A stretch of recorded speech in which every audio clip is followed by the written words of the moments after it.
You give us a countdown? Oh, there it goes! Ladies and gentlemen, boys and girls, children of all ages, welcome to Let Your Google Hang Out, episode 133.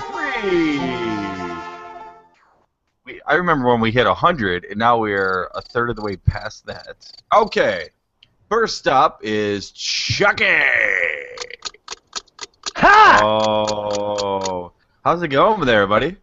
I'm fine. I was talking to Moonshine, and we're going to talk comic books. So if anybody, I don't know anything about them, and she does. So if you're all a bunch of comic book freaks out there, this is your show. Ladies and gentlemen, Moonshine Bonanza. Hi. I mean, I know stuff. Huh? I know stuff. I've got my theories. I'm definitely I'm not a huge aficionado. You're just an aficionado. Who's going to and Moonshine introduce this loser? I'm happy to do stuff, guys. I'm not on the technical end of this. All right. All I know is that she's got a little moonshine glass. A little glass of moonshine. Welcome to the show, guys. This is my first time set up in my new place, set up at this angle. I did a makeshift thing over there. Oh, you know what I'm going to have to do before we lose the show is plug in my battery. So you guys go ahead and get started on your comic stuff, but I just wanted to welcome you all to the show. Sorry, not only did we start late, but we missed a couple weeks again, and I want to kind of get on a schedule. We can change the day if it works better for you guys, but I figured Monday, beginning of the week, you can start talking about shit that happened over the weekend and the past week. So no, I wouldn't go crazy with trying to redo the time of the show and everything, because I get a feeling that this is pretty much it. All right, yeah. I'm going to start right now. Anybody who's watching this that is a content creator that thinks they're good enough for the show, send us something. Send us a clip from YouTube, tweet it at me, and if you think you're good enough to be maybe a guest, not necessarily a regular, let me know, and I will reach out to some of my friends and see who wants to make it onto the show, and we'll go from there. Maybe we just rotate new guests each week, so we don't have to have anything solid other than the three of us who have been around since day one. All right, I'll be right back. I was not here day one. Let's just be clear about that. I think that's a terrible idea. I don't know. I think that's a terrible idea, and I'll tell you why. Most YouTubers, they're just not that good. They're just not. I'll say it. I don't understand. I can't believe Grace Helbig got a show. I'm amazed. Aw, that's not cool. I love Grace. No, but I will tell you this much. I think I'm curious to see what she does in that. I'm curious to see what happens in that venue, though, because I've seen her. I've never seen her without jump cut editing, except for Camp Dakota, and that movie sucked. That broke my heart. I was really pulling for them. You know, I heard from a lot of people it wasn't that fantastic. I haven't myself watched it because I don't want to be disappointed. And you know what? Honestly, like, not my type of movie to begin with, so it was kind of setting me up for fail to just overall, like. Well, I think the biggest problem is that when it comes down to YouTube and everything, it bothers me that everybody thinks that there's 5 people on YouTube. Because that's what you get. There's literally a handful of people who get all. Yeah, but it varies depending on who you ask who those 5 people are. No, I'm talking about the media. When it comes right down to it, it's all Jenna Marbles. It's all that. And I had a conversation. Who the fuck gives a care about that? Like I mean, you don't have to be like covered in mainstream media to be making a decent living off of YouTube. Oh, you can be making a decent living, but it's like I'm talking about the people who are presented as the faces of YouTube. There's a ton of people out there doing incredibly well and doing an incredibly good work and stuff that they're just not getting credit for. That always bothered me. Right now we're just going to listen to Scott Chu. Oh, is it that loud? It's huge loud. Put your sneeze button on. But you know, there's a lot of people out there who do consistent, hard, great work. Like that one black chick, Heartbeat. I actually commented on her fucking the last video I saw of hers. I wish she would audition for Saturday Night Live. There's no reason why this woman shouldn't be doing stand-up sketch comedy. None. You know, and then you see some people who are just like they kind of fawn all over them. Curious to see what Grace Helbig can do in that type of medium. The person I'd like to see is Buck. I'd rather see him doing interviews. I think he would be fabulous at that. You know who's fucking awesome in interviews? Falula. Who? He's German. He does stuff with Grace and Mamrie and them a lot. Parties. He does a lot of music stuff. He's a DJ actually, but his vlog and he does vlogs, he does music, he does celebrity interviews, but his celebrity interviews are hysterical because his whole bit is that he's very, very German. That German. Yeah, like it just like.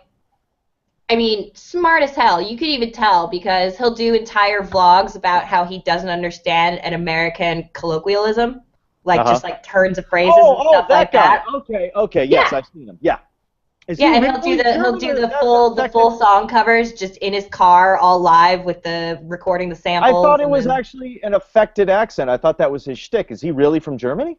Yeah. Oh fuck yeah! No, yeah, he's super German. It's just how culturally dumb I guess he acts. That's the act. Like he's obviously super fluent in English and like understands our idioms and stuff, which is why he's able to make such funny videos about them. Because they play like he's confused, but if you really watch the videos, he'll be confused about a simple turn of phrase and then use a more complex English idiom. For example, the phrase "party pooper." He'll say, "Who poops at parties?" Like he'll break down the phrase and like kind of kill the whole saying and turn it into a joke, which is actually great. He's fun. He's a lot of. But the music, talented. He's also a super talented DJ though. Yeah. Oh like, yeah. The auto tunes is great. His most recent video is actually a song he did with his parents. LL Cool J's Mama something, don't know rap. Mama gonna knock you out, Mama said knock you out, something like that. It's so good. But it's like his super German parents and his mom's driving the car and his dad's in the back seat with an accordion. Nice. It's delightful. Hey. Well, you know where he got his music talent from. I think both of them probably.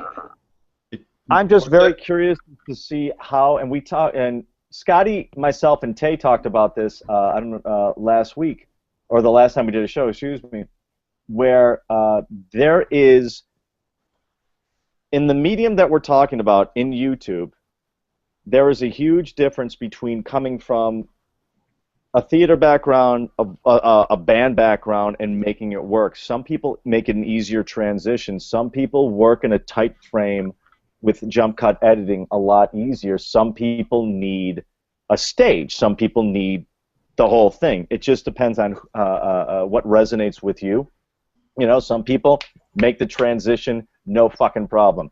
There are some people who have gone to the shorter formats, Snapchat, Vine, Instagram video, stuff like that. And they're great, man. They can actually work in that fucking format, and there's no problem. Some people can't make that jump. They want to make a video. They want to do something with a beginning and middle and end that lasts more than 6 seconds. So I think everybody should get the shot.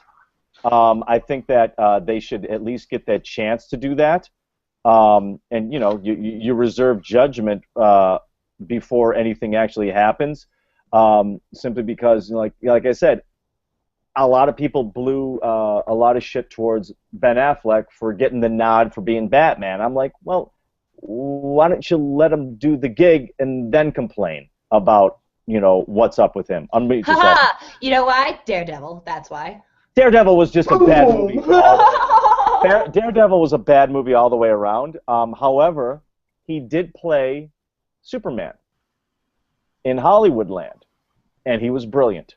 So he made. Yeah, whoa. He made no. Hear me out. Nobody has been ever able to ever make a decent live action Superman thing, in my humble opinion. Smallville is the only thing that's ever come close. You're not hearing me. You're not hearing me. You're not hearing me at all. He played Superman. He played George Reeves. And he was brilliant in it, and he made him a human character. George Reeves, Superman. You mean Clark Kent? George Reeves. You mean Christopher Reeves played Superman, In the That's what he's doing. He's crossing. He's I'm crossing so names. confused. No, I'm George. No? so confused right The now. original Superman in the 50s. Oh, okay. That Oh, makes. okay. That's Meanwhile, that's see, that's now Hollywood you're land. being like, No, whoa, I don't know anything about you know, that's Hollywood land. That's the original Superman, and he had to play George Reeves. He had to play the real Superman, and that was one of my favorite movies from Ben Affleck, and he made him real, and especially at the end. It was heartbreaking. So I'm kind of curious to see if he can do the same thing. They're both DC characters. You never know. But Daredevil was just a bad movie. I expected to see, but then again, I love Ryan Reynolds, and I heard that Green Lantern sucked, but he's doing Deadpool. Isn't that Repzion's jerk off? Is that the one he It's a jerks off? lot of people's jerk off comic book character Is it? because Yeah. We can get Deadpool's Rep in here. character. Okay, whoa. Deadpool has all the superpowers basically that Wolverine has, sans the claws. He's got the adamantium like skeleton. He's the same. He's a product of Project X, which is what gave Wolverine his invulnerability powers. Got it. Deadpool's other kind of like not out loud superpower, but his definite other superpower is awareness. Like, Deadpool knows he's a comic book character. Like, he can break the fourth wall and be like, he's like the Bugs Bunny of like Oh, nice. I didn't know that. I don't fucked follow up that. mercenary superhero stuff. Yeah. And so he's always, people have been like clamoring for a Deadpool movie because there's the potential for a lot of fun. But it's a balance because Deadpool is super fucked up too. The reason he has this awareness is because he's just batshit insane. All the times he's died and come back. It's basically the same problem with Wolverine. It's not that he doesn't feel pain. It's just he regenerates from getting his shit blown apart over and over again. And like they keep Wolverine kind of together for the sake of the X-Men, but like in reality it would be way more of a Deadpool thing where he goes just out of his mind. He's got two dialogues. So when you read Deadpool, there's like 3 narrators. It's Deadpool, like basically angel on the shoulder, devil on the shoulder, but just in different text boxes. So it's kind of not even it's a hard read too. I just direct messaged the link to Daniel and I said the conversation just went comic book. You should probably get in here. And the weird thing for me is that when it came to comic books, growing up, my favorite and a lot of my friends' favorites was obviously Spider-Man, and the reason was simple. We were all geeks, we all loved science, and any one of us could have been Spider-Man. That was the beauty of Spider-Man. He got bit by the fucking spider, you know? And that's the beauty and the tragedy of Spider-Man, because in a world of like superheroes that all get to like progress and have everything, Peter Parker and Spider-Man's whole thing is that he's perpetually like that awkward fucking teenager that's never gonna man, Spider-Man, like the longer they pull out Peter Parker as like a superpowered awkward teenager, the more tragic it becomes. Well, you know, the thing that bothered me about it was, and I just saw something about this. They rebooted the one with the very first one with Tobey Maguire. I liked. I thought. Yeah, because it had all that fucking Aerosmith on the soundtrack. Yeah, I'm sure that was a reason. And the second one was okay, but then it started to like, okay, now you're pushing it. And then the third one was like, Jesus. Then they rebooted it again with Andrew Garfield. Haven't seen either of the Amazing Spider-Man movies. Yeah, I haven't seen any of those.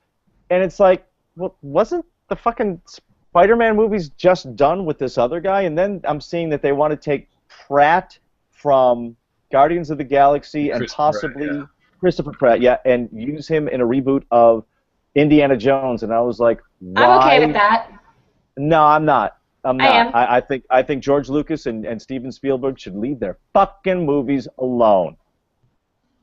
I'm back to the whole watching them. Look. I'd rather have a reboot. I'd rather have a reboot with Chris Pratt than a Indiana Jones storyline where Shia LaBeouf takes the reins.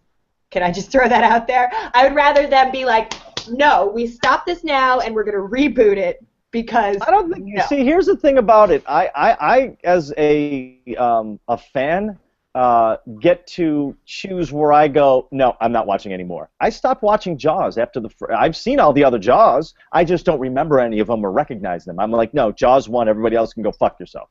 I don't recognize much of the early Superman ones with, who's the guy who got his neck broken? Christopher Reeves. Thank you, Christopher Reeve. After, I think, the second one, I'm like, no, they don't exist. Things like that. It's just certain things like that, and it's the same thing with Crystal Skull. I was like, that movie doesn't exist. I just deny. It didn't happen. It does though. And no, it doesn't. See, this is a very critical point in my life because it was around this time, also read the time that the X-Files 2 came out, that I just lost all hope in going to the movies. It was those two movies that literally made me never want to pay to go to the movies again. Why? I have a few times, just because they were movies that I had waited for like a long time. Like by the time each of these came out, damn near my entire life. Like the first X-Files movie came out when I was 10 years old, and I was too young for the X-Files for most of its runtime. It scared the shit out of me, so I had to retroactively catch up on that shit. But 10 years after the first movie comes out, I'm like, I haven't seen new X-Files shit in forever, and this is going to be the greatest thing. And to, stab me in the back even more, this movie came out 2 days before my birthday. So, I literally thought it was, the birthday present to me, and it was the worst thing ever. So bad.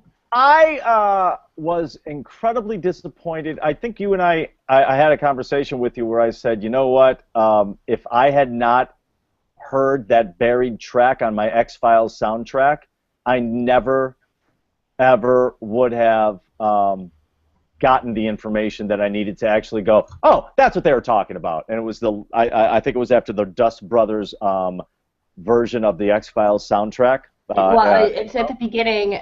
At the beginning of the movie soundtrack, before the first track started playing, you had to hit the back button, and it would take you to, secret track 0. Or you just let the last track play until it goes to the end, and maybe that's how it did. Was that too? And the only reason that happened is because I just had it playing on the background and didn't notice that when the CD queued up and it was playing that video. Right, that's why I thought it was hidden at the beginning, because having it hidden at the end is fucking way too easy. No, hidden at the end. That's not X-Filesy enough. You have to knowingly find that shit. No, back button from 1 takes you to the last track. Oh yeah, it does. That's why. So yeah, you're right, but it's the last track. It's the hidden track, and what happens is it's more of a conspiracy my way. They put 5 minutes. They put 5 minutes of silence. Then all of a sudden he starts talking. A couple of Aerosmith albums do that. I'm wise to that. A lot of albums do that. There was a buried track, the 99th track on that one 9 Inch Nails, where he did, what song did he cover? Oh, Jesus, it's on the 99th track of that CD. And I think he did a cover of no, it wasn't a Bowie tune. Fuck, he did a cover of a song. It's buried on his that became very much in vogue.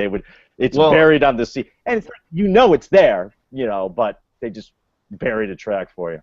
Chucky, here in Portland, vinyl is very popular, and I know people that have albums that you have to play backwards to get hidden tracks. Oh, God. That's terrible for the album, and only halfway reliable for which albums it works with.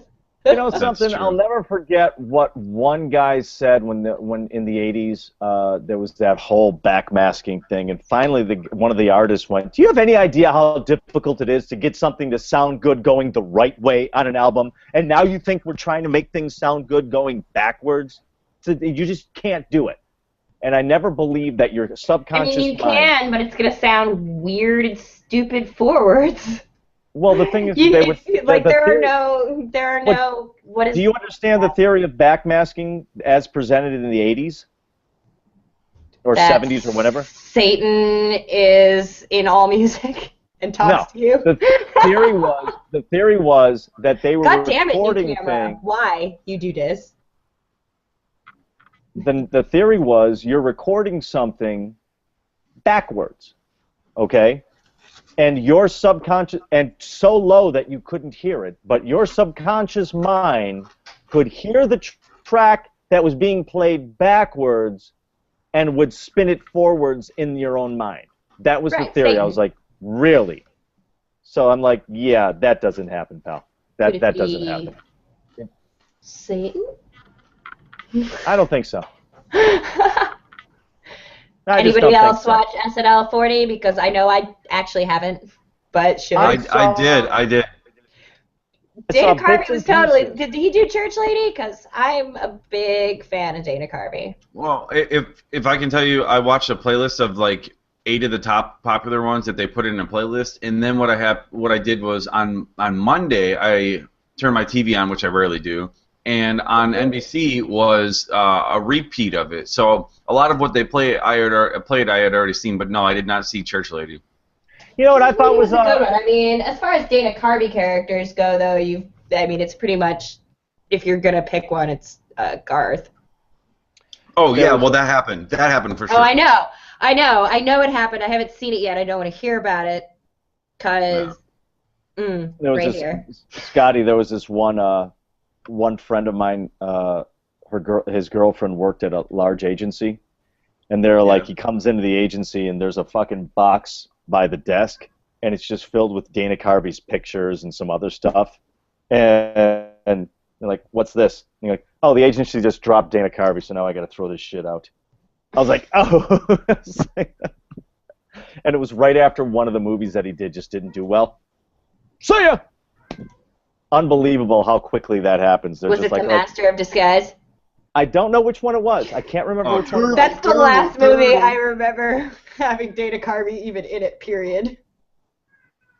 There was a bunch of them. There were a couple of them that didn't work out, and it was a bad. But it was, the weird thing with Saturday Night Live is how many movies came out of Saturday Night Live skits. Fucking late 80s through the early-ish 90s. Fuck yeah. And how many of them actually...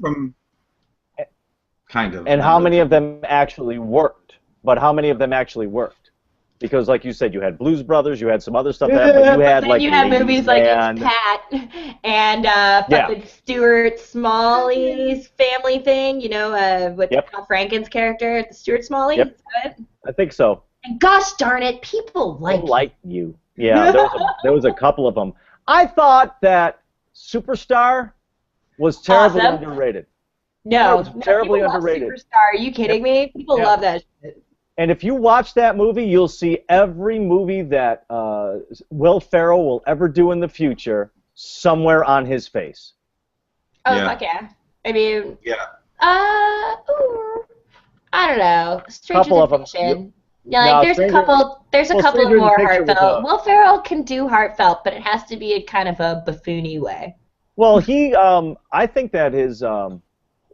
from what I understand, never worked with him, never had the pleasure. Everyone raves about the guy. Says he's great to work with. They made him the king of Mardi Gras when I was living in New Orleans. He was fucking like riding on that fucking big Zeus thing float. And from what I understand also, his audition tape for Saturday Night Live was brilliant. And they said that one of the things he did, and I don't know if they showed it on the show, was he pretended to be a cat playing with a ball of yarn.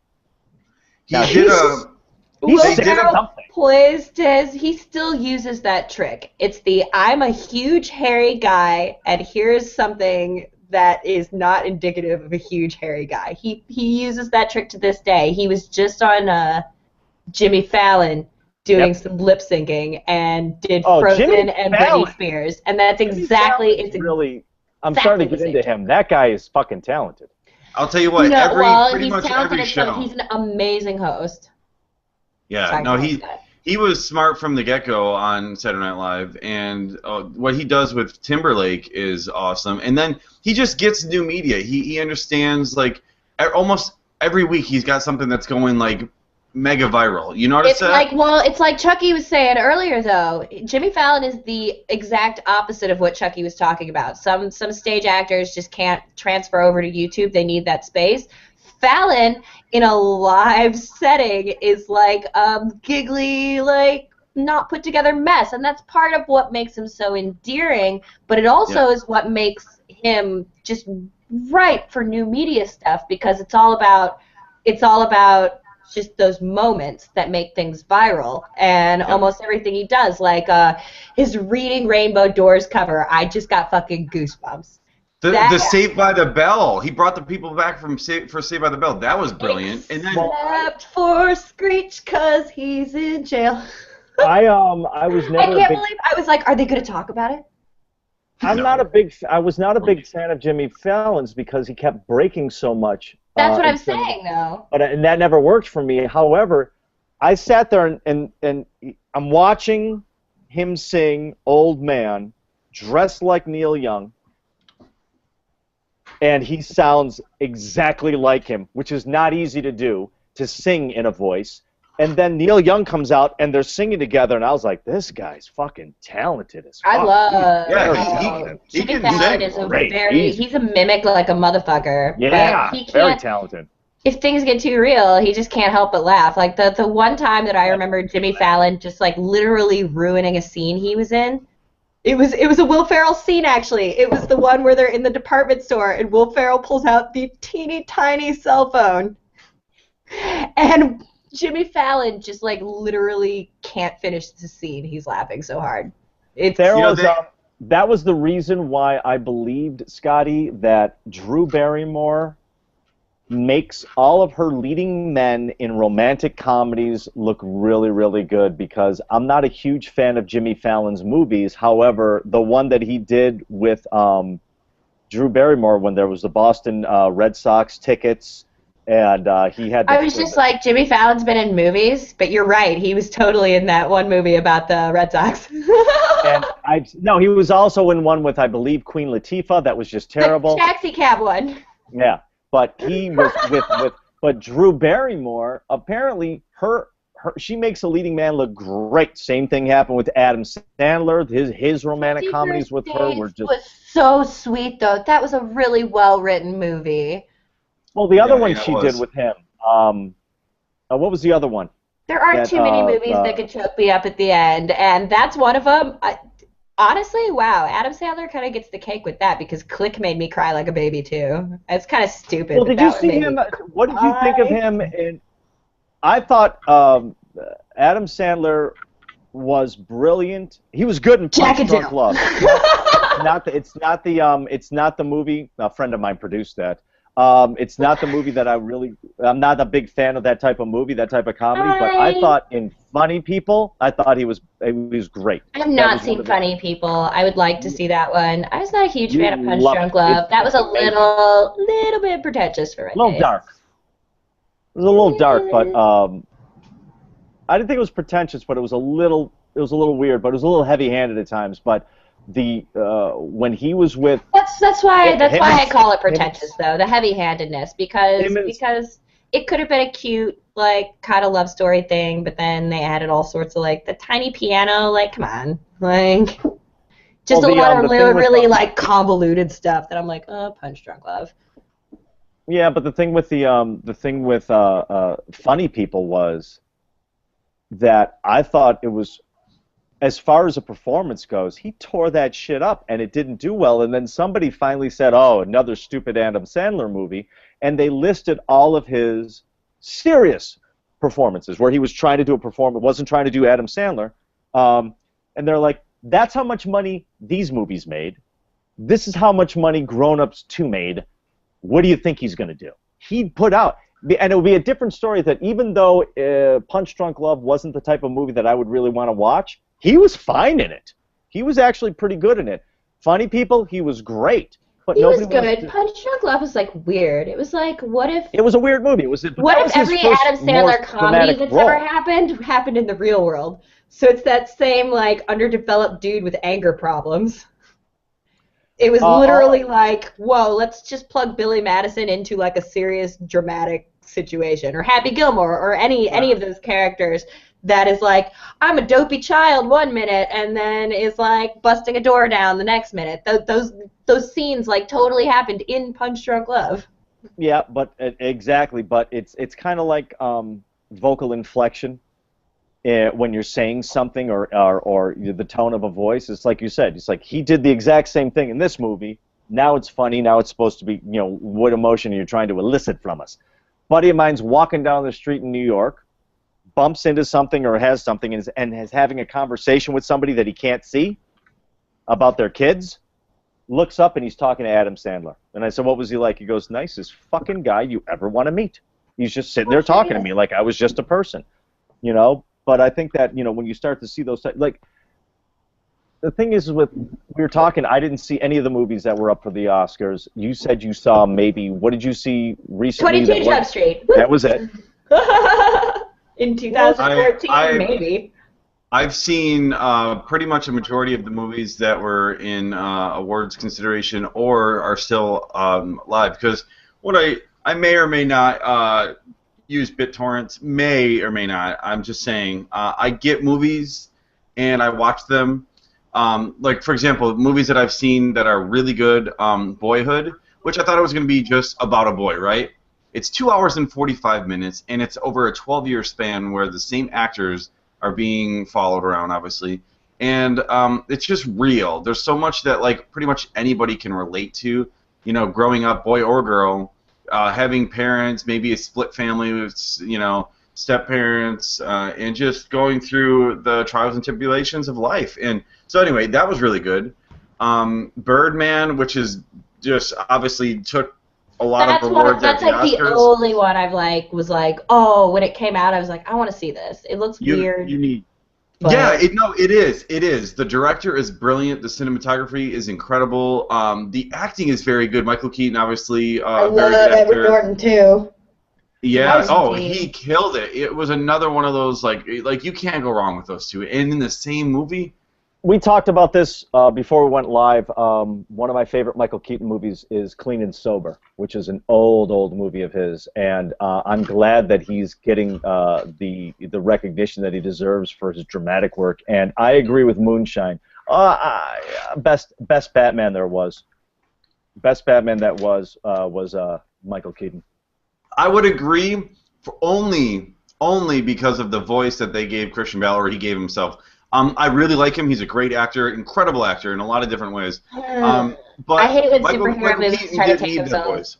I hate when superhero movies try to take themselves too seriously, and that's exactly what I feel like all of the Christopher Nolan Batmans did. With the exception of the performance, I'm sorry he's dead, because Jesus, I wanted to see what he would have done. Oh, the Joker? Yeah. Heath Ledger. And you know who else I was really starting to get into? I was like, God, this guy is so fucking good. Was Philip Seymour Hoffman. Yeah. He's just so fucking good. And the first time I ever saw him, Boogie Nights. And it was the scene where he tries to kiss Mark Wahlberg's character. And the guy's like, come on, man, come on. Yeah, I like the car. I'm going to get back to the fucking... And he goes, okay, I'll talk to you later. And then he sits down in the car, and he's just sitting there going, fucking idiot, I'm a fucking... He's just sitting there crying. I looked at him, I was like, who the fuck is that guy? And you know what? Like, you have a completely different view of him than I do, because what I know Philip Seymour Hoffman as is Freddie Lounds from Red Dragon. That didn't do anything for me. That's just what I know him as. I'm just such a huge Hannibal Lecter aficionado. And talk about Ed Norton. I didn't see him as Will Graham, but Ed, still good. No. Edward Norton's got burned to death in a wheelchair. And when I saw that movie in the theaters, when that happened, people laughed. They didn't know what to do. Like, it is such a fucked up scene in a movie. If you can do something terrible and you can get the audience to just like spontaneously laugh, because that means you've overloaded their fucked up sensors. When he pushed him down the street when he was on fire? Yeah. Yeah. I mean, and that's obviously not Philip Seymour Hoffman, but it was his character, and I don't know. I really liked that movie. I know Manhunter has it beat in a lot of ways, but Red Dragon was no slouch of a movie. It was a great book. I remember when I think it was Red Dragon. Yeah, that was the second one, right? Mm-mm.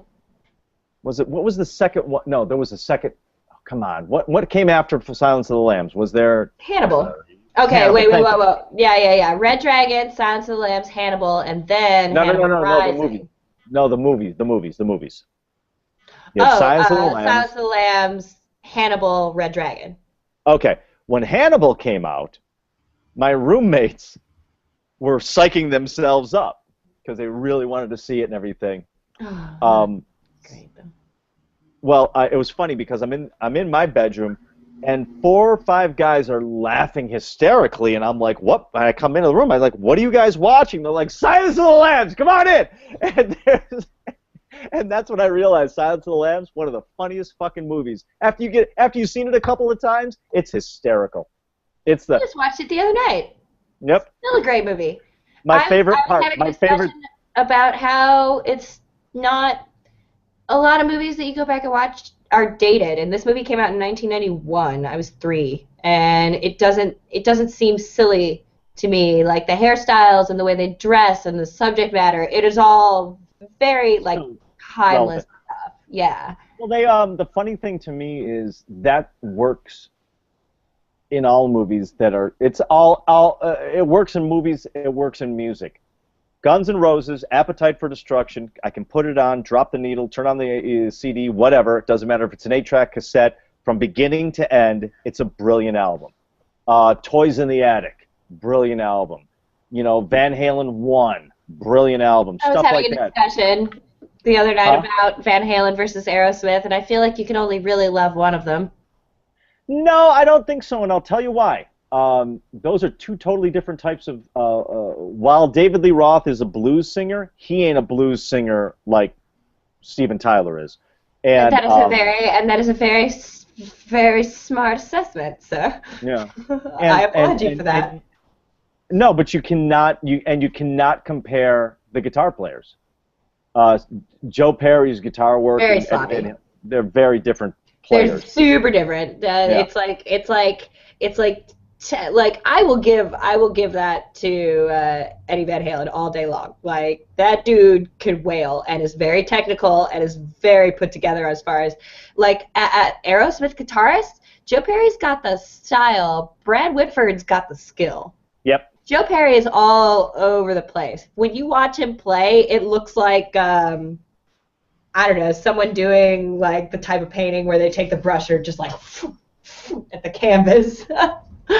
It's just like, but you watch like Brad Whitford and he's like carrying like the really heavy stuff in the song. He's doing the heavy lifting. Joe Perry comes in and scribbles every now and again.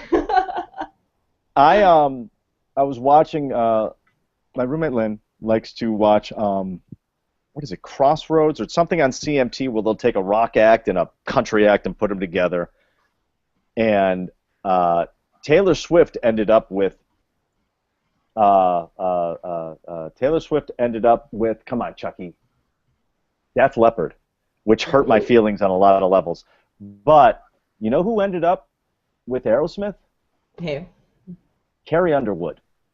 But that's Cheating. cheating. No, she ended up with Steven Tyler, I believe. And Shit, they did a song together on her album. well, maybe that might have been the precursor to it. Hyper But- cheats. He was the judge on American Idol the year she won.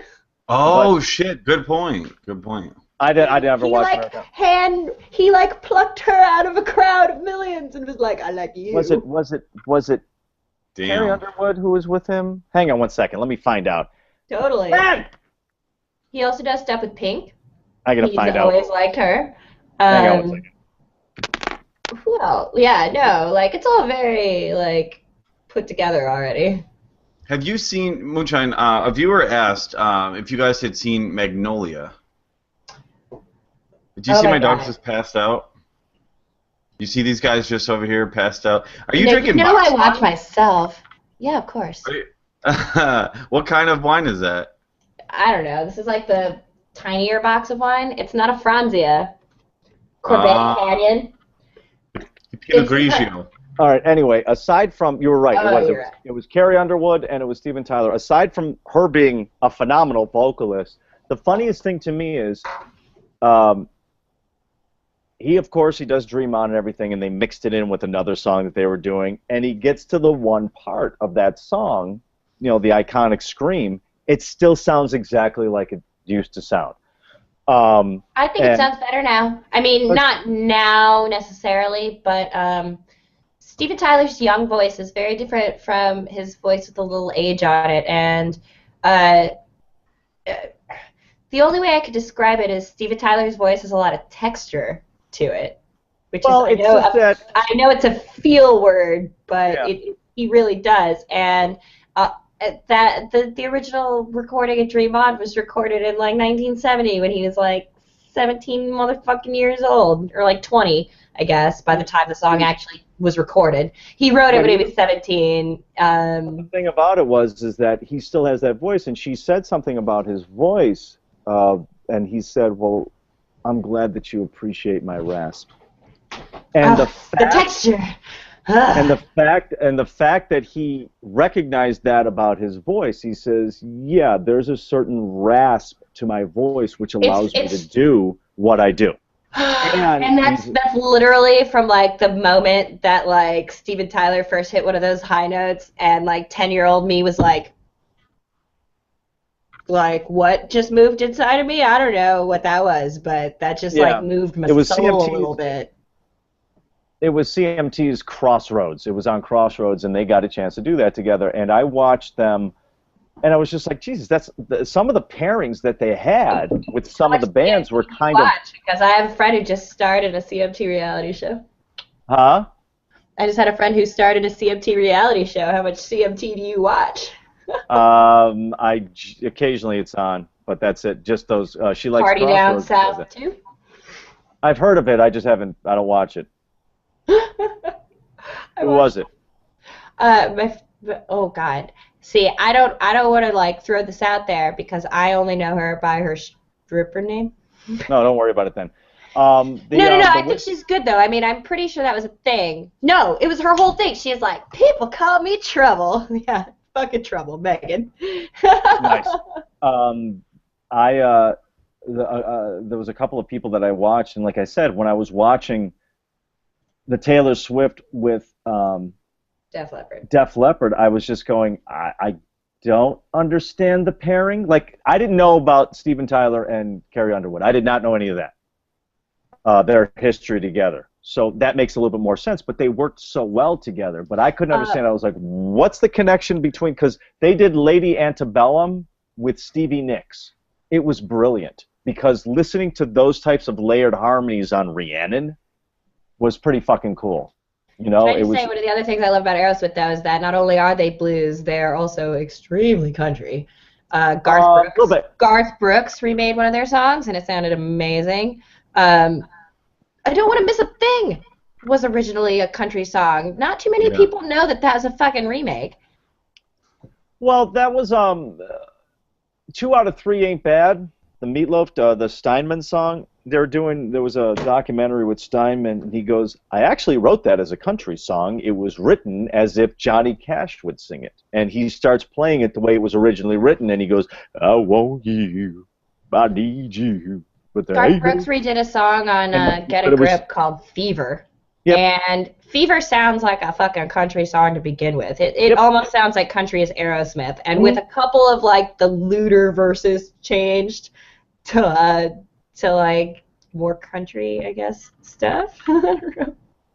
Like, I don't know, it was super good. I really enjoyed the Garth Brooks version, and I am not a country person.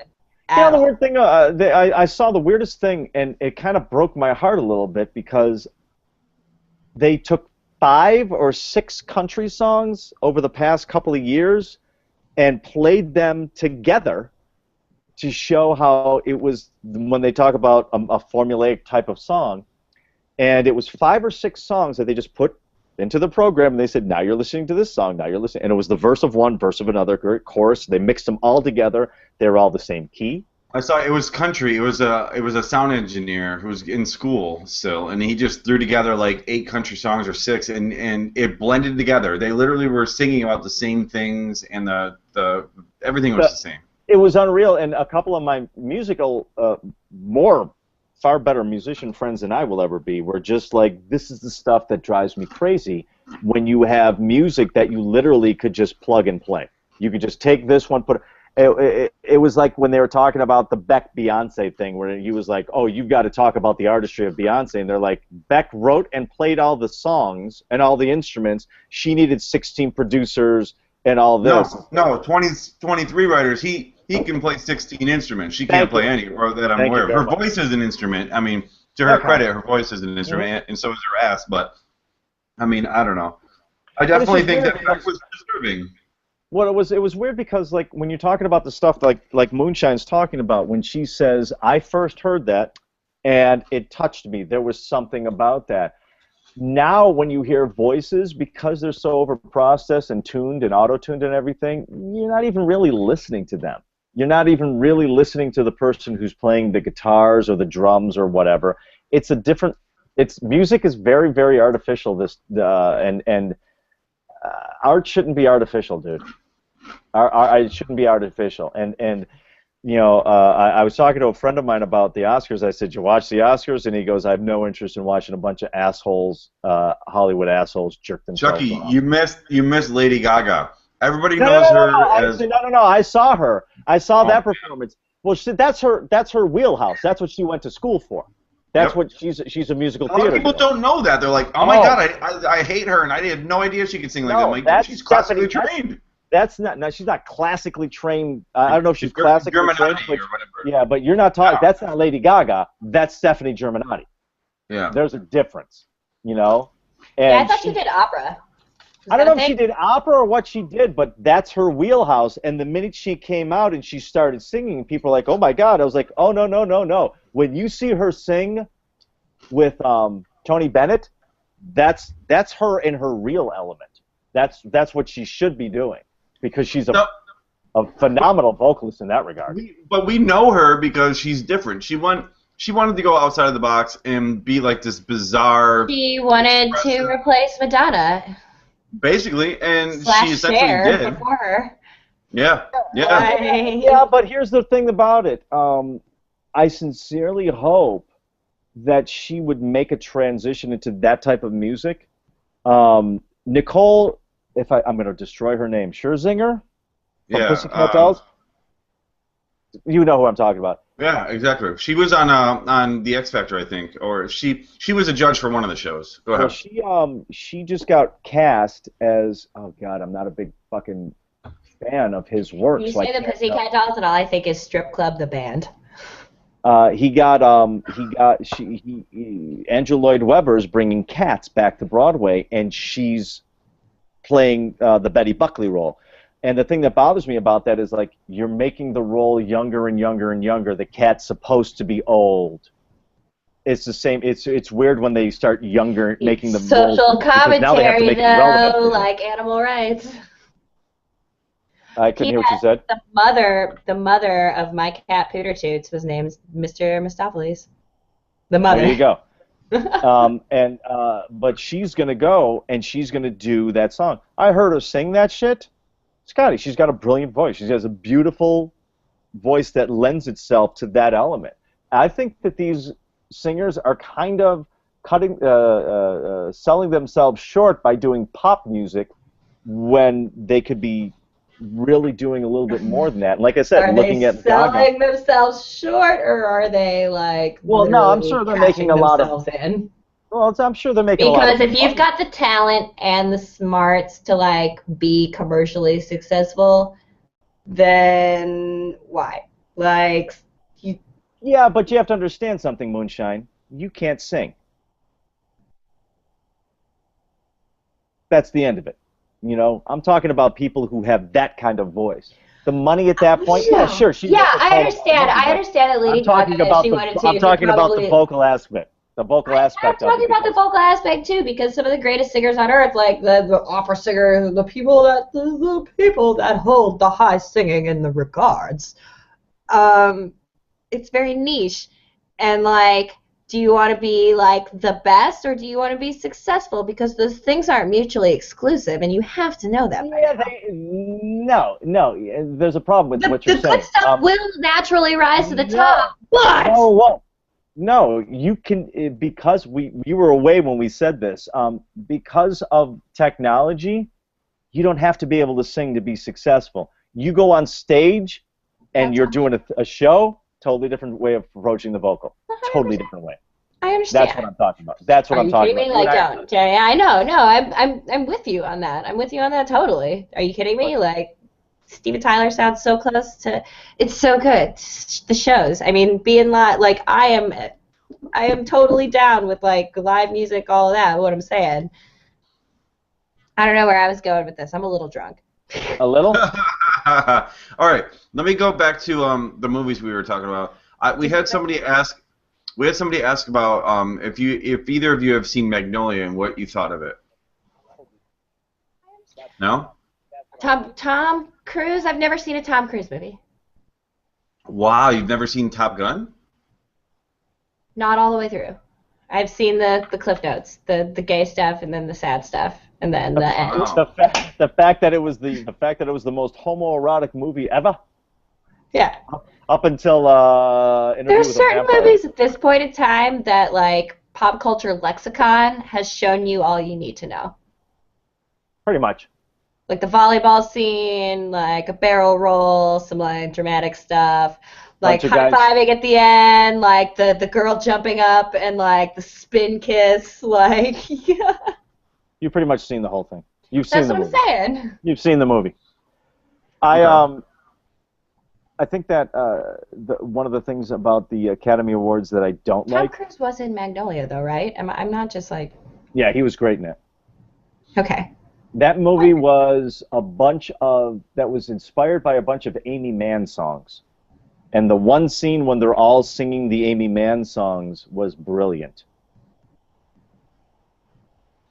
I'm looking at Moonshine. When you start to think, it's the cutest thing.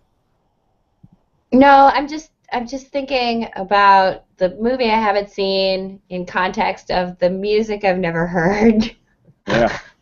If you watch it, there's a moment where they all start singing, and they just go from character to character to character. And basically, I think it was the movie was inspired by a bunch of Amy Mann songs. You know, Till Tuesday, Voices Carry, that chick. If we can talk about something that's music related and bizarre, the movie Frank. I think Moonshine would dig it. I don't know how you'd feel about it, Chucky. What is it? Netflix. It's Frank. It's a guy who's I don't It want to looks like reveal too moral much. oral. Is that the one with Frank Langella and the robot? An aspiring musician joins a band of eccentrics led by an enigmatic singer who Nope, wears I'm wrong. a fake head and his unstable girlfriend. That's the blurb. And Who the star- fake head is like a dead mouse sort of thing, but it's actually like a cartoon face. It looks like moral oral for anybody who's seen that show.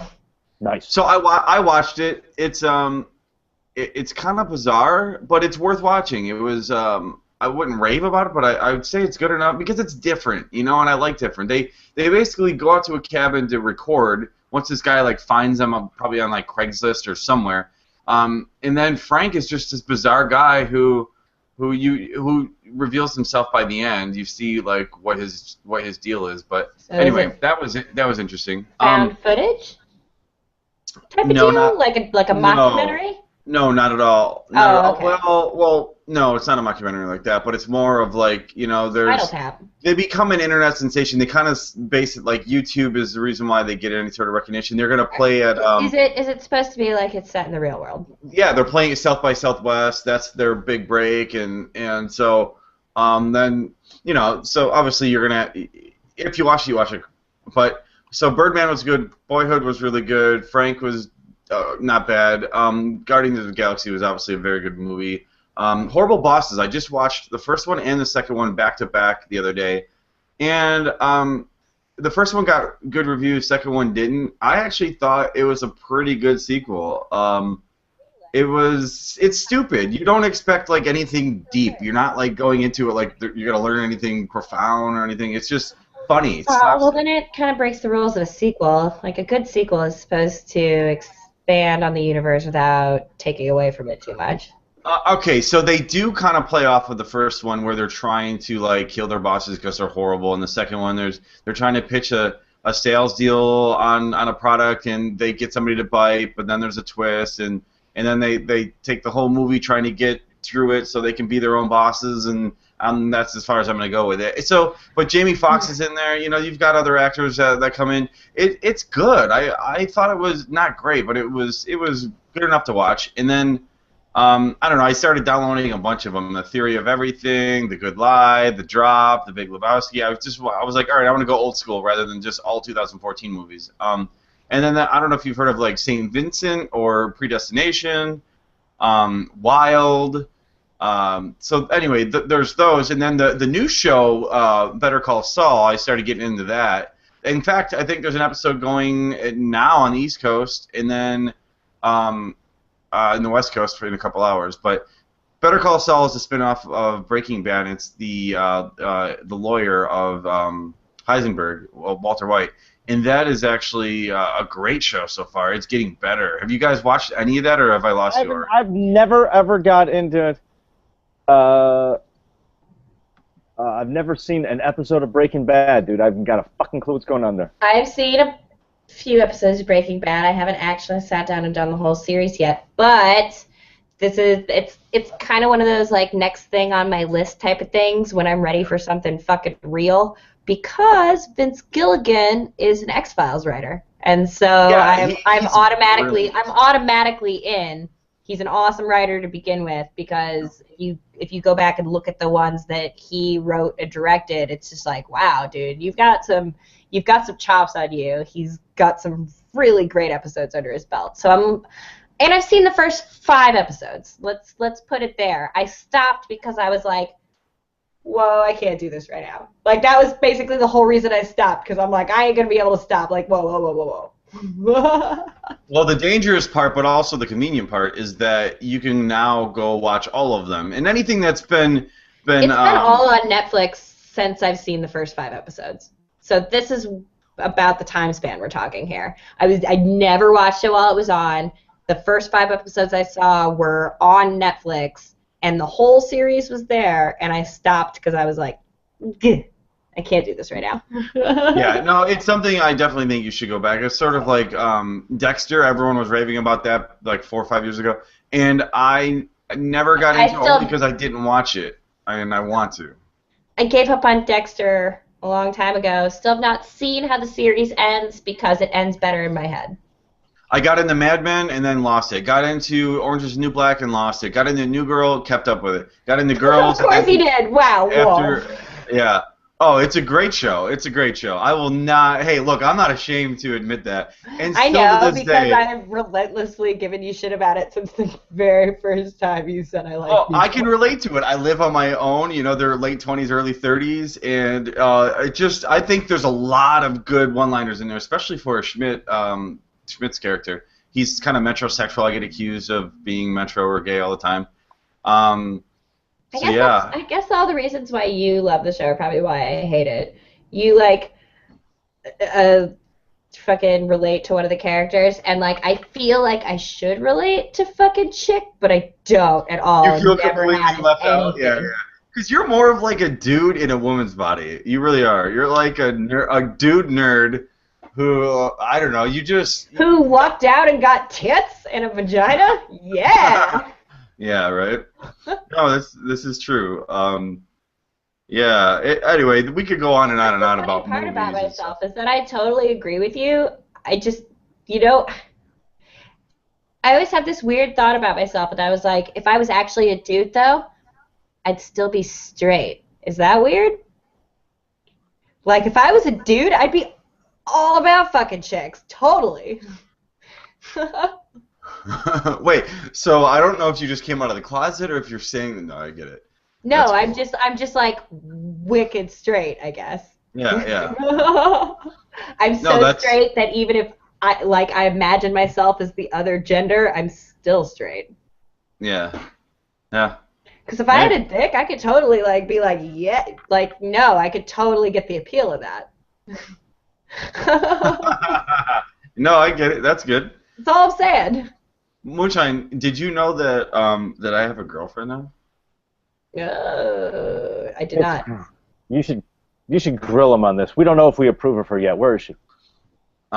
She's not here. She doesn't stay at my place. She lives in the metro area of Portland. Shut up, but, man. That's enough information. Yeah, I mean, I met her a couple months ago, and she's cool. Did you we just swipe went to, right on this one? Is that what happened? Was this a swiping thing? Did you swipe this girl? I'm you not swiped saying her, didn't you? You fucker. Did you swipe her? You did. Did you find her on Grindr? What is it called? You swiped her. Yeah, I found her on Grindr. That's it. What is it? Good for you. So anyway, it's kindling. Please. Kindling. Kindling. Okay. I don't know. So it's a synonym for Tinders, you unoriginal jerk. I get it. It's actually, anyway. I stole that from crack.com. I'm really sorry. I think you did a good job. So, yeah, somebody asked me to address it, and I just did. I just wanted to say it. No, I don't, because I haven't, I mean, I spent 5 of the last 6 years, actually, other than this year, I had been single for like 6 Valentine's in a row, so I'm like, this is weird. I actually have a date. But no, it was, and it wasn't because of Valentine's Day. We had been hanging out. She's cool. Wait, okay, I'm going to interrupt you, and this is going to be like the most complimentary compliment ever. I didn't know about your girlfriend, which makes me so impressed that nothing has been like overshared. Can I just throw that out there? I had no idea. Well, here's why. Because I've changed who I am. If you guys remember, the last relationship I had that was public was 2011, and it was when I was daily vlogging, and she lives a very private life, and it was a long distance thing, and I just felt like this lifestyle, it can backfire when you're public and you do social media and you like sharing. Like, I live stream, I was always like, here's my food, here's this, here's that. And since moving to Portland, I've really taken time for myself, and I didn't force anything. I allowed myself to start dating and like be open-minded and just like see other things in the world rather than just being narrow-minded and like focused on social media and being self-absorbed, and actually putting effort into meeting other people and listening rather than only talking. And it's good. It's a good thing, and I think Portland has really, really helped me see that. And I don't get the whole idea of like the video blogging thing. I brought my camera with me. I went to Newport Seafood and Wine Festival. Didn't even pull it out. Only when I went to the beach area. Okay. I didn't even use the camera to shoot anything. Then when I went to the beach, I used my DSLR and took 100 photos, mostly of the water, my dogs, and her. And that's it. I didn't post any selfies. I didn't do anything crazy like that. I guess if I can sum it up, I kind of got over that whole thing that YouTubers are doing now, and just sharing every little waking moment of their life. I got an Instagram so I can post food there and not so much on my Facebook. And I don't share things as much as I used to because I've learned that less is more sometimes. So anyway, I'm not going to preach. But that's cute, but that leads me straight into my next question. Do either one of you two consider yourself to be YouTubers anymore? I haven't been in 3 years. I mean, I create content, but it's not under my name or brand. And I don't consider myself a YouTuber. I took a shot at it. I don't think that it's going to ever work for me. But I don't think that somebody who just puts up the occasional video is a YouTuber. I think that if somebody is really, that's a big part of their life and what they're doing, that's a different story. There was a time for all of us where we were all YouTubers. I don't consider any of us YouTubers anymore. The last 3 years, I've spent filming weddings. Home slice. That hurts my feelings. Yeah, but Moonshine, you... Oh, that was not meant whoa. Just because I haven't enjoyed the substantial growth doesn't mean it's not a huge part of my life, and I'm not, like, super committed to it still. If you were super committed, you would have a weekly thing going on, and you're. I have been. I didn't for like November, December, but that's because I booked a job for all of November and just legit did not have time because I was. Yeah, we all had jobs and we still put up videos. It sounds to me like your I was working in YouTube, not necessarily on YouTube. Scotty, I don't think that. Scotty, I don't think she's committed. Do you think she's committed? I was editing 2 videos a week for Sassy Bob. But But Moonshine, that's my point. I'm doing sponsored videos and stuff now, and I'm doing things outside of my brand and channel to focus on like real world shit that like will be consistent and enjoy it. I'm being creative and I'm working on things that I'm proud of, and that's it. And I got time to spend with my dogs and explore a new city and lose weight and feel fit and go out and it's great. I don't need any viewers. I don't do this show for a single fucking viewer. I do it because I like to talk to you guys, and if people want to watch it, great. I haven't even been reading the comments. No offense to the people that are watching. I looked at the comments, and to be quite honest with you, the people who are watching, they're not that good. I don't. Terrible I comments. don't necessarily buy that, because then we'd all hang out more and it wouldn't be on air. So Moonshine, we have our own private chat that we maintain on a daily or weekly basis. We don't need. That's why we don't do the shows, because we keep in touch. Yeah. Do you not get that? So my point I guess is. so. I mean, I totally guess so. It's just like, I mean, there's something to be said for FaceTime, no matter how much we like Facebook chat or whatever, you know. That's true. That's true. Because we never do the face-to-face dealio unless we're all live. Okay, well that's actually something we can talk about off air. Matt and Rob, I still talk to them daily or every other day. Matt will like FaceTime or FaceTime audio. Rob will like send a message, hey, how's this, how's that? You know, I'm gonna come to Portland soon. Like, he's going through shit and filming stuff and doing his own thing. He's on the grind. Matt's on the grind. So they're more in the YouTube world than I am, but I still try to keep in touch with you guys. And that's really the point. Is I don't know. I'm doing my thing. They're doing their thing, and it's not like they don't want to be a part of the show, but we're not a priority anymore. And YouTube is a two-part process, and I am just like a terrible business person. Yeah, no, so, I get it. As far as like creative YouTubers go, like I feel like I'm a YouTuber, but as far as business YouTube goes, like I don't fucking know, and I don't necessarily fucking care, because the creative stuff is more my wheelhouse and more what I'm proud of when I do. Like, my most viewed video is a video that creatively I'm not all that proud of, and it's great that it's gotten that many views, but I went through and I looked at some of my old videos, and a lot of them I privated because I thought, wow, I don't feel that way anymore at all. I can't even believe I put that shit up. And stuff that I was very proud of that didn't do anything, I just turned around and I was like, you know what? I don't get this anymore. I really don't understand how this animal works. And I said, it's not my format. This isn't my platform. I still don't understand how it works, and I don't even give a shit. Like, I split my time between videos about how to be a decent person to a stripper and cosplay, and those are the two things that I really care about the most, and that's what I post videos about. I did a show last Friday. I sat in. I was playing with this one band, and I have not been on stage and done a show, and I can't tell you how many years.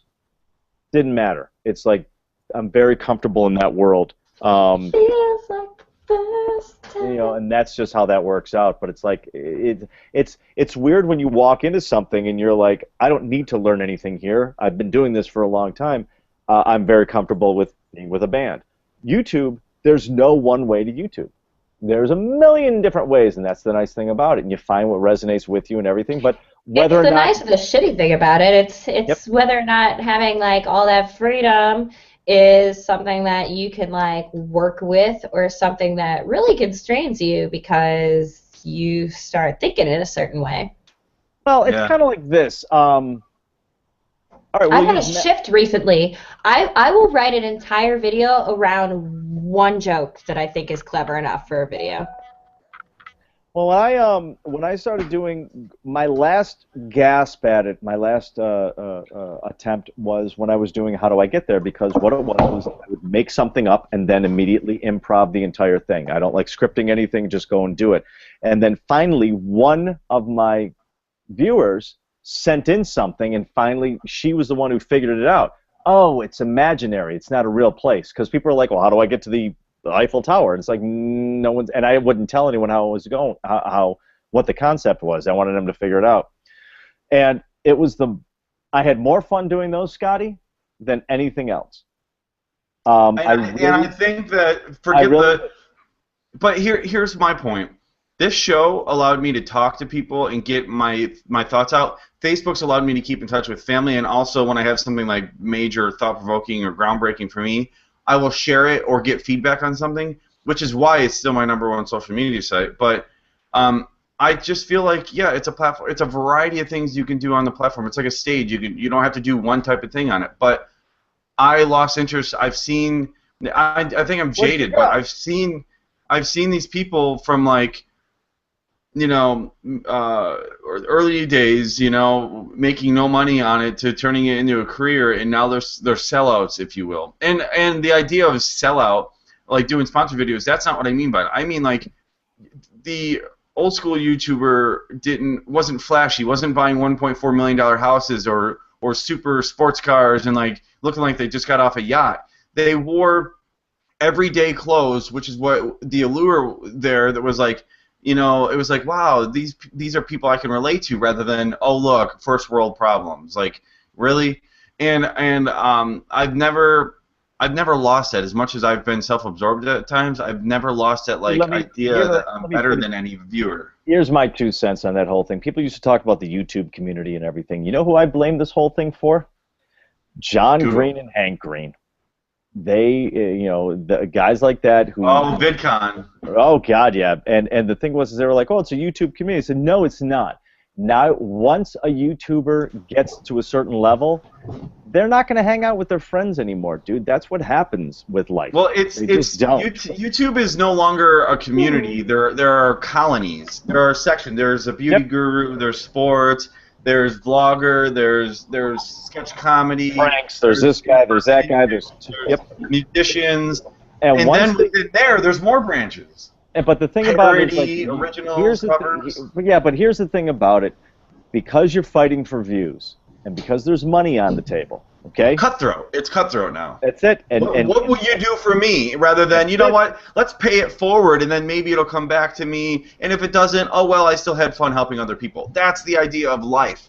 And what happens is, what these people don't realize is that Hollywood, because this is just another form of celebrity, celebrity turns real quick, real fast, and a lot of these people are going to have a fall from grace that's going to be staggering. It's just going to be like, wow, this person is just, it's because it's going to be like one of these days.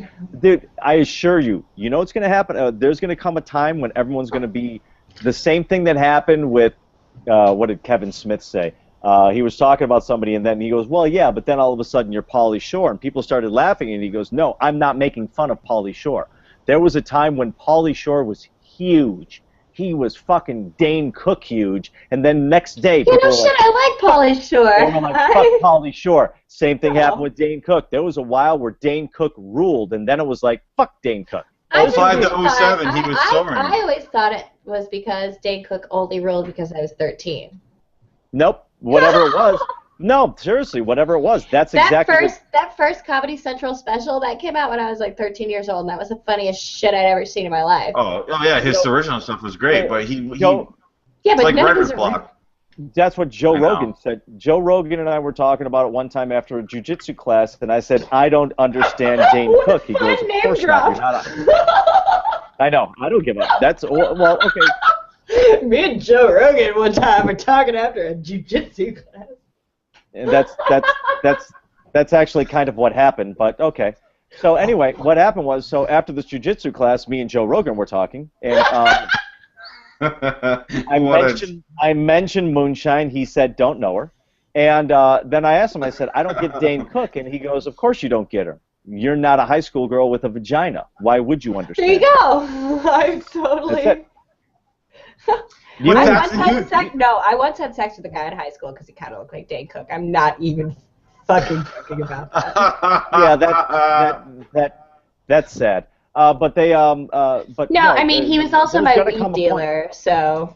No, never fuck your dealer. Never fuck your dealer. Hold on. No, it was awesome. That's a business. That's a business arrangement. No, but what the point was dealer. Is that, what happens is you're going to see a lot. At some point, people are going to realize, why am I watching PewDiePie yell during a video game? And that will all of a sudden there will be a weird cultural shift, and people will be like, yeah, fuck PewDiePie. for no reason whatsoever. I feel like that's a lot of people now. For no reason whatsoever. I feel like that's like a hit or miss thing. I have been a PewDiePie subscriber since he had like 1.5 million subscribers. So it was a while ago. It was long before I left New Orleans. It might have been before I started doing the show even.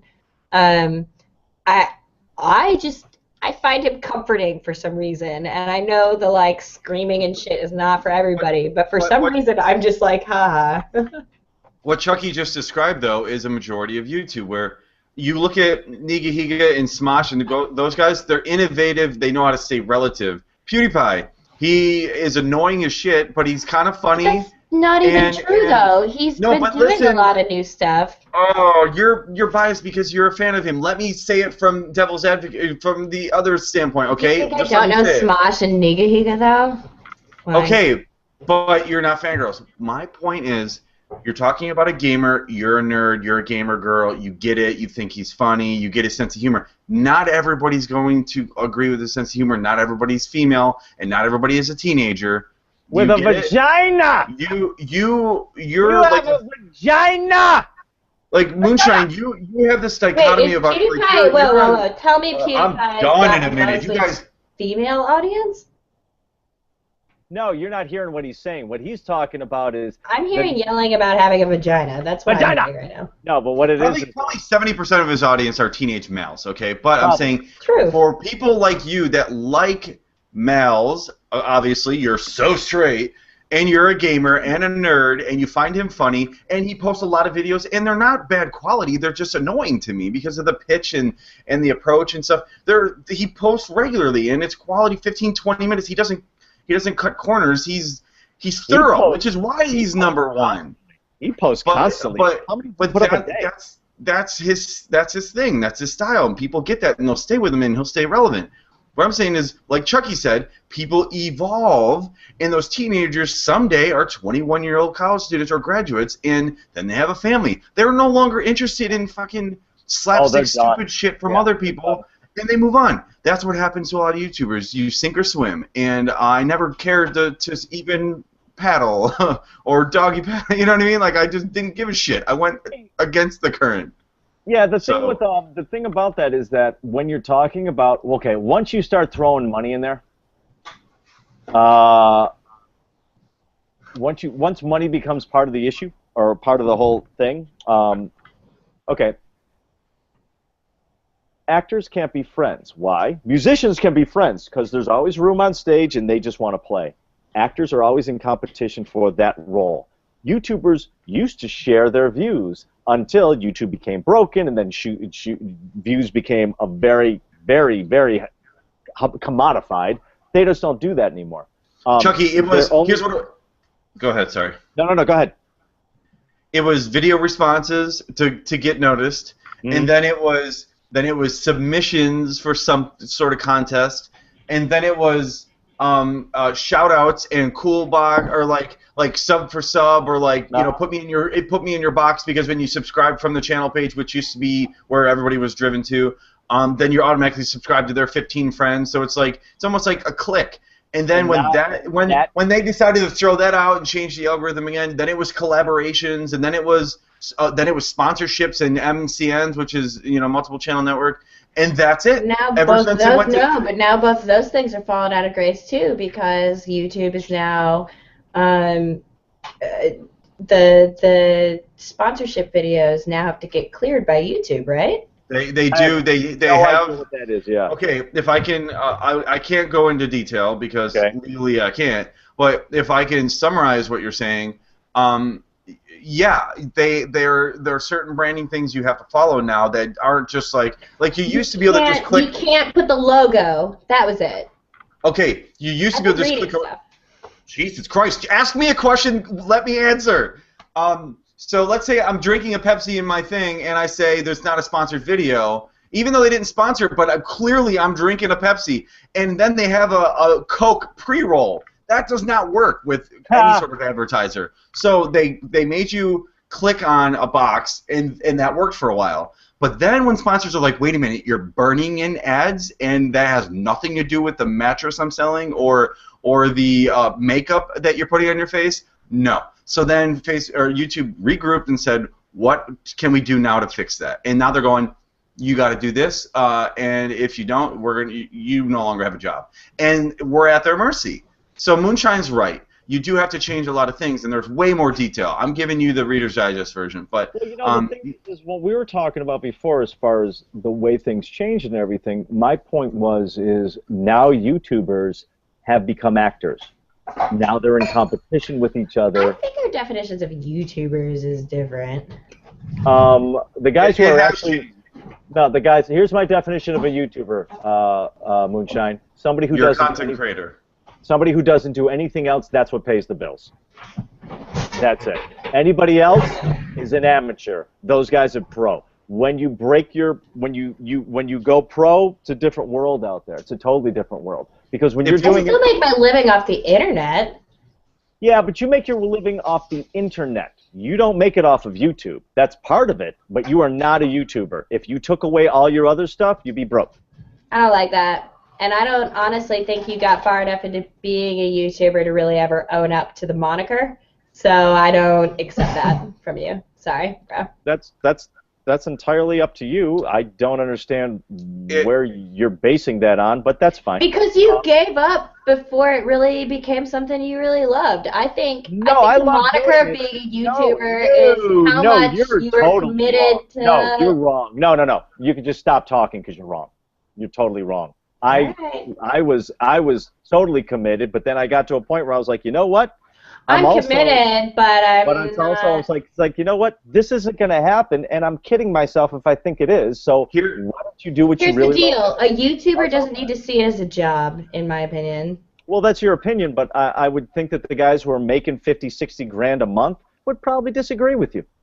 I know people who are doing it part-time, and they make enough money or more than people with their entire household income. So that's debatable. So Chucky, if I can kind of split between you guys and say, if you do it at least semi-regular, whether it's a full-time gig or not, if you're daily vlogging and you've done it for 5 years and you don't make it full-time but you're still doing it, like say the Templemans, technically they're YouTubers and they deserve the title, even though they're not making shit tons of money or getting big branding deals. But I completely see your point of saying, look, you can't rely on it. That's not your title. Maybe you give it content creator title rather than YouTuber. But I don't like titles in general. I think that Moonshine's got a point that, like, if you make videos, she's got a series that did pretty well. Chucky, you had several series that you at least threw it out there to see what would work. Now, where you have to work 7 times as hard as most people, and I think you're kind of jaded because of it, is you're older.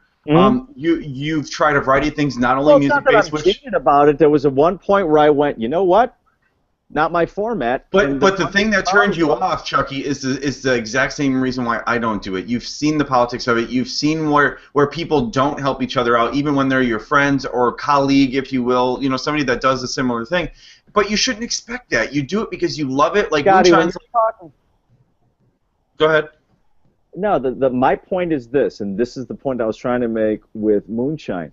I'm talking about people who make a living doing it. That's a totally different vibe. That's a totally different world. That's a totally different series of set of expectations. You are now walking in different circles, and you will leave things behind as a result. Ask Rob Dyke. Ladies and gentlemen, Rob Dyke. I don't agree, and I don't think that's true. But hello, Rob. Hi. I was kind of listening in. I just got back from filming. Yeah. Look at that hair. I know, dude. Watch this. Watch this. That's a cloth, bro. I mean, that's long. Holy shit! It can curl into your nose. Yeah, I can lick my hair. Yeah, it's bad. But that's on my hair. The longest my hair's been, it's been able to go under my chin, and I could hold it down there. Rob, by either of their definitions, you are technically a YouTuber. So I'm sure you want to chime in. I guess I am technically a YouTuber. Super congrats, by the way. You are like getting within like a hair's breadth. I don't even know if I consider you like a YouTuber. You're just an awesome entertainer and have been for like long before you became a YouTuber. Well, that's very sweet of you. Yeah, I don't I know. was one of those people that got the business part of shit. Like, dude, are you kidding me? Like, no. Now everything else just needs to follow suit. I don't know. You did. That's I see the idea that as soon as someone makes a YouTube account, they call themselves a YouTuber, and it seems like you have to grow into the role. I don't think what Charles did by leaving the scene was a bad idea. If it's not working, then it's just, a lot of the time it doesn't. There's a saying, if you try hard enough, you can accomplish anything, but that's not necessarily true. There's some times where you get that moment where you say, okay, this path has run its course, the well has run dry, it's time for me to find water. When it doesn't serve you anymore. It's like it said, you know what, it served a purpose for a while, it helped me in different things, it helped my delivery, it helped me do a lot of things better on camera, but it's like, you know what, you're not going to make any money doing this, so therefore, it's not going to be your career. And if you're doing something and putting a lot of energy into something and not getting money out of it, it's your hobby. Right. Not everything is possible, but everything has a purpose. Mm-hmm. And I think that's what it did for you, and it served you. Oh, I have no regrets. The best thing I ever did was drinking and smoking, because I talked through a bunch of shit. And the other thing about it was the only videos that I was really very happy in were the ones I was singing. So I was like, you know what, I'm going back on stage. And that was it. But it was just like, as far as YouTube as a career, I was like, you know what, when Scotty, Maddie, and Rob were over at my house, Maddie was in his phone the whole time. Every time we were out someplace, because that's what he has to do. Yeah, More well, so you than, do Rob. you do invest your time and dedicate your time into doing things. No, that I disagree with, because Rob's got 2 different series going, and they're actually high-end production that require more work. I have a team. I mean when we were just, back then, and it was just like, I told somebody, I said, these people it's Twitter, Instagram, YouTube, Facebook, and then you have to do this, answer this, do this, and I was like, dude, that's exhausting. That's exhausting, and you know something? It ain't that much fun for me. Maybe it's fun for you guys, but I'm like, after a while, it was just like, I don't want to. My Facebook got like fucking axed a few weeks ago. Yeah, and that's the only thing I miss about it is my money-making potential. Right. Because Yeah. I had thousands of fucking friends that I could be like, friends. And I could be like, naked pictures, give me money. And I think a huge. I want to do that too, Moonshine, but I don't think it's going to work for me. That's one of those things. See, you try it for a while, and sometimes it just doesn't work. You'd be like a million times better at the helicopter than I am, so. Oh, well, I sure in hell hope so. Your clit would have to be pretty huge for that to be pulled I off. have a strap-on, duh. Oh, all right. Sorry. Yeah, no, it's not actual anatomy. It's on the wheel. That's the thing. Helicopter. No, don't grab it. I saw you like. I'm not. Whoa. It's so far away. Oh, okay, all right. I think that's part of, like, people want to do this kind of job themselves the whole time. And I knew, like, if I make it and I'm successful, I'm going to help other people, live out their dreams. That's why I hired the artist. The artist, I said, listen, quit your job, work for me. I will pay you double what you make at your job, and which isn't much because she worked at like a laser tag place, but which is awesome. Which is awesome, yeah. But she wants a job, doing artwork. Her artwork has been seen by millions of people now. I mean, that's huge for an artist. You know what I mean? My editor, he wants to edit. That's what he wants to do. So I said, well, let's do that. So. But if you try to pull it off all yourself, and I think that's something Matt just recently realized, is that if you try to do everything yourself, you are going to crumble. I just had to start a Seriously Strange Twitter because of the Shorty Award nomination thing. They were asking, does Seriously Strange, for a web show, I guess I got nominated for that, but they said, does Seriously Strange have its own Twitter? I said, no, I just use my own. They go, okay, well, pretty much, is there any way you can make one? And I said, yeah, screw it. But am I running that shit? No fucking way, because I'm so spread thin as it is. So I got a longtime fan, someone I even consider a friend now, and I just said, and someone I trust, I said, listen, why don't you run it? I'll pay you a little bit of money per week, and do that. And she's just like, fuck yeah, let's do it. So, you know. And that's amazing! I like bringing other people in, and it keeps me less stressed out. It allows me to do better quality work, and it gives other people opportunities too. But if you try to do the whole thing yourself to save a buck, or the whole thing yourself just to say you do, then you turn into like this monster, this emotionless, unreachable kind of person who, you know what I mean? And I like doing everything myself. With doing it all by yourself. I like earlier on, probably, but not now. Okay, no. Earlier on, absolutely. I think it's important to spread yourself thin and bust your ass and get somewhere by your own, you know, sweat.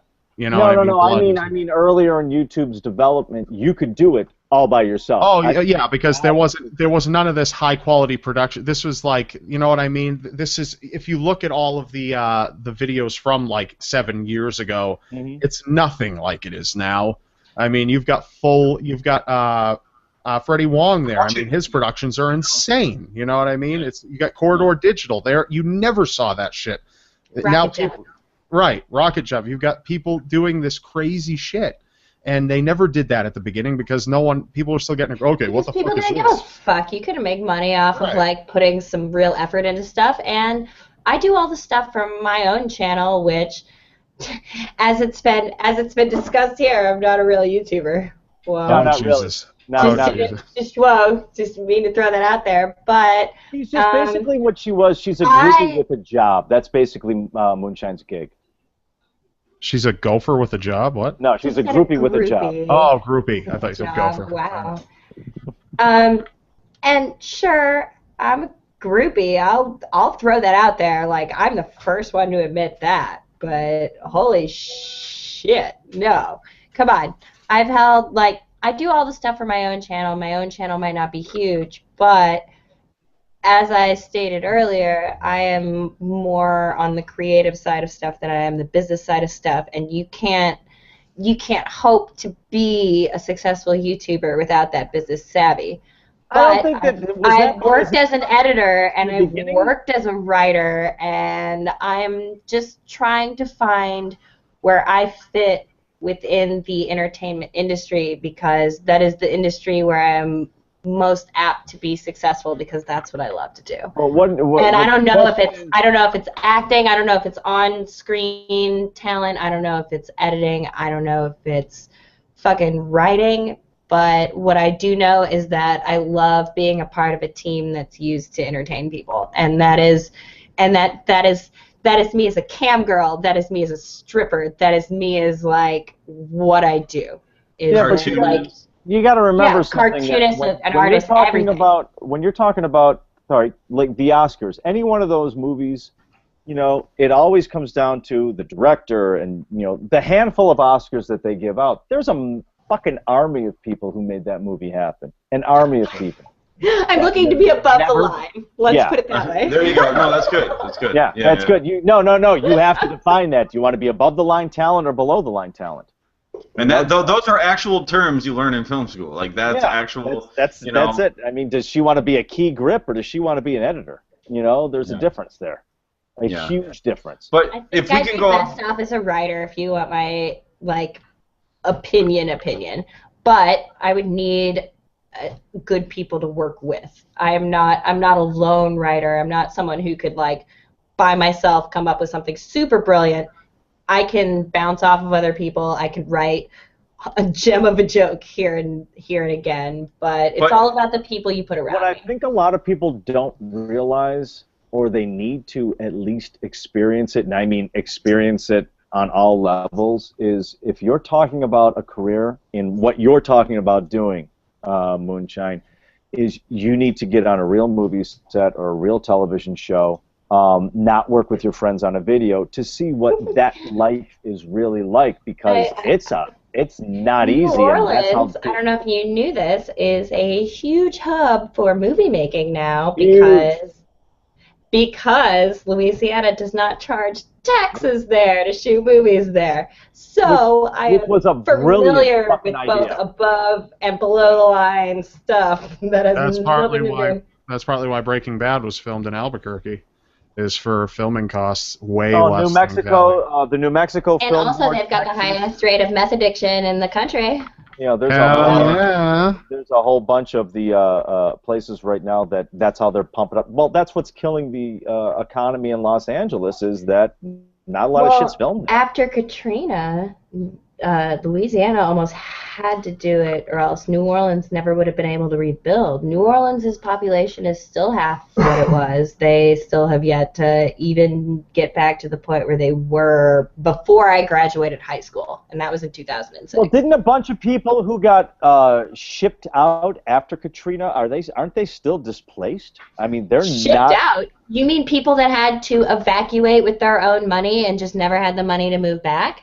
So yeah, they totally. shipped out. They were just like, get out, get the fuck out, and that's it. You know, pretty much. Like nobody paid to have them leave. Nope. They were just like, you gotta go, and they got out like smart folks, but could never get back to their homes, which is so sad. Why do you think Obama started Hurricane Katrina? Thanks, Obama. Just To for your- take- just- I think it was to distract everyone from the Gulf oil accident. and also the Jews. Don't Well, forget both. the Jews. And- You always have to include them. And the Crusades. I moved think the to New Crusades. Orleans. The Crusades I are. moved to New Orleans to be a stripper like legit 2 weeks after that whole Gulf oil thing. Yeah, that When was, everybody was afraid of seafood. That I was think me in my stripping prime. Was your stripper name Deep Sea Spiller? I'm curious. I'm think that curious would've been as good. Always to. been moonshine, I'm curious man, as to how the Gulf of Mexico is really doing. By the way, I'm curious because apparently there's a huge amount of fish oil that is they sitting on eat the after floor of the ocean. Fucking months. The red tide. What was that, Moonshine? The seafood was safe to eat again almost immediately. Really? It was like a public scare like no one has ever seen. New Orleans was like, they literally, everybody just like threw their drink glasses down and was like, fuck, this is going to affect business for years. When it was Are you really telling like, me that? Are you telling me that the seafood coming out of the Gulf is fine? yeah, and has been for a long fucking time. Rob, did you hear about the oil that was covering the ocean floor, or did I make that up in my mind?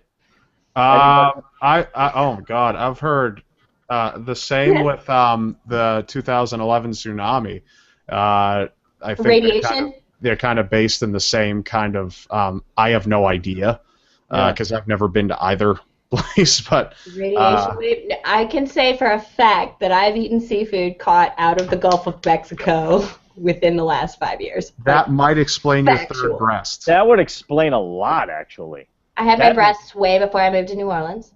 The third breast. That makes so much sense. Oh, but that's the one only you've seen. Oh my God. It's the nipple on your left ass cheek. Oh man. But yeah, I was always. And but you love it. I don't know how that affected it or what happened. I just remember It was awful. No, I remember tourism that. I just died. remember the ads from Florida when they were like, "There's no oil on our beaches. Come on down." Or certain parts of the Gulf of Mexico. That was part of their ad campaign. I was like, Jesus, that's painful. And the Crusades. They only did that because that is how like everybody saw them. Nobody really had like super oily like animal cleanup ad commercial like sadness. That was not.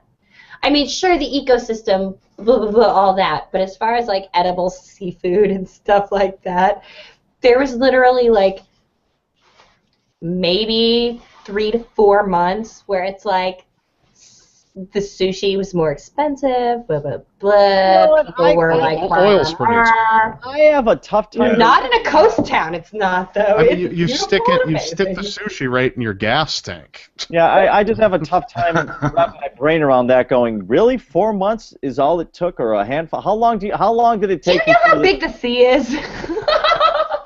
Yeah, and I also know It's like how 500 much gallons. We're talking about how Right, much exactly. oil was led into that area. Gulf of Mexico, like, is so small as far as All I can say is that I'm not sick or dead because of any seafood I've had from the New Orleans area. Go to New Orleans, spend lots of money, eat that seafood, people. Oh, so that was it the whole time. She was selling Nola. Apparently, this is a sponsored video, Scotty. How do we feel about that? It's because it's worth it. Those people work fucking hard, and New Orleans is like a fun-ass town that... This episode brought to you by Purell. It doesn't clean up sea oil spills, and it tastes like shit, but it cleans 99.9% of germs on your hands. And it kind of smells like Skittles. 99.9% of germs are gonna be pissed. You got 99.9% of your germs, but that last one... Except for Ebola, which is like... Every germ knows another germ affected by Purell. Let's keep it brought to you way. by the New Orleans Police Department, hiring felons since how long ago? The Noped? The NOPD. Noped? Nopped. P.S. Never ever break the law super egregiously over Mardi Gras. You will spend 3 weeks in jail. I had a good time when I was down there. I unfortunately got there just after Mardi Gras, but I had a good time in New Orleans. That's one major city that I haven't yet to go to. It's on my bucket list. Scotty, you want to laugh? After we got done with New Orleans, I turned around to somebody and I said, a bomb could fall on Louisiana, and as long as the French Quarter is fine, no one's going to give a shit. After Katrina, French Quarter was fine. It was essentially, I had friends of mine who were living in there. They were like, yeah, it's pretty dry. But the rest of that place just got trashed. Is she gone? Good. Is that because the seafood out of the Gulf? It's a mess. You're going to listen to her, or you're going to listen to us. Do you Jesus. think the French Quarter was safe because the French immediately surrendered to the hurricane, or? They probably did, but it was only they said there was only a couple of inches of water on the ground. It wasn't bad, but the rest of that place, man, they fucked those people over bad. It was. That's when I was just like, you lose faith in everything right there. Like somebody had posted something on Facebook where they went, you know what, my faith in humanity was restored, and then immediately just went goodbye. That guy in Detroit who walked 25 miles a day. 21, whatever it was, and then people helped him out, and then everybody was like, can you help me out now, brother? And they were just like, you got to get the hell out of here, dude. You got to get out of here now before you get killed or something. Yeah, it's pretty sad. It was sad. But, Chucky, you brought up bombings, so let's talk about Boston. How's it going over there, Rob? How's Massachusetts and the cold weather? Well, they're still cleaning up the body parts, Scott. Thanks for How's the weather over I there? didn't mean to be insensitive. It was a clever segue. No, for real, though. Is it like... Oh, it's bitter cold. It is, let's minus... see. The other night, it was a wind chill of, like, -20. Nice. Fahrenheit for those of you overseas. Yeah, for the for anybody anywhere in the world, those two viewers from the UK. The two. Can we should say goodnight and just like conversate. Can we do that? We can converse. Yes. Yeah. Is Good that night. something- So what do you want to talk can about we now? like sign off? Be like, hey guys, it's been like 2.5 Well, Our last hours. comment was 7 minutes ago, Moonshine, and that is I That's haven't soon. checked it at all. But Right. we have also been on since 6:30 my time. Hour and 45 minutes. Okay, so let's do this then. We will end the show and we will talk privately about what's going on in life, and maybe when Rob can actually make it at the beginning of a show sometime. And hey, and fuck we'll- off. You're lucky I made right it here. all. Look, I appreciate So you showing glad up, and I Rob's know here you. right now. Hey, all I know Him. is that at least Dyke put the effort in, because when I went to my subscriptions, all of a He sudden showed up here, and I literally was like, I want to show my boobs, but I can't because we're Oh, live. see, that's nice. that's very sweet of you, but Legit. When you can go back and watch the footage. When you showed up, I literally went like this. but I did notice back and watch. I did notice on my YouTube subscriptions that Matt Santoro just put up, hey guys, welcome to the vlog, and now he's sitting down and he's playing with his little Groot, and he's watching a movie. So at least So Dyke he's playing with this little Groot, he's got it. a tiny piece of wood. He's allowed to watch a movie. He's allowed to have his own life, you know? No, he's not. Aw, Santoro. I love that guy. Santoro. My time is limited, though. I have to transfer footage to the editor. So, fucking unlive this shit. Bro. All right, we're going to leave now. I wanted to say thank you, Chucky, for showing up and being here always. Moonshine, thank you. Even though you're not a YouTuber, it's always nice to have you around. You're not a YouTuber, but someday you might be. Rob, Bite my thank you. balls. Thank you for blessing us with your presence. Breasting us? I will breast you any day. I like to breast you with my pleasance. Oh man! All right, and guys, we appreciate you watching episode 130. Guy, we appreciate you. Oh no, he left a half hour ago. All right. We love you guys. We'll see you some other time. Peace.